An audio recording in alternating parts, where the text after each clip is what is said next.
He's here too. He is, isn't he? Well, never mind. What was I saying? Oh yes, the theater. I'm not like that anymore. I'm a real actress now. I enjoy acting. I'm proud of it. The stage intoxicates me, and when I'm up there, I feel beautiful.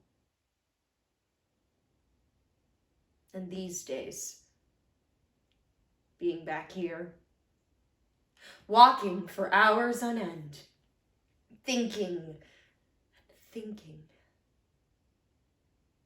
I could feel my soul growing stronger day after day.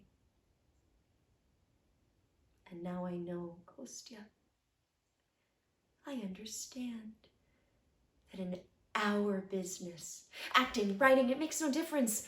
The main thing is not to be famous. It's not the sound of applause. It's not what I dreamed it was. All it is having the strength to keep going, no matter what. You have to believe in it.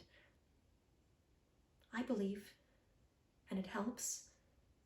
And now when I think about my vocation, I'm not afraid of life.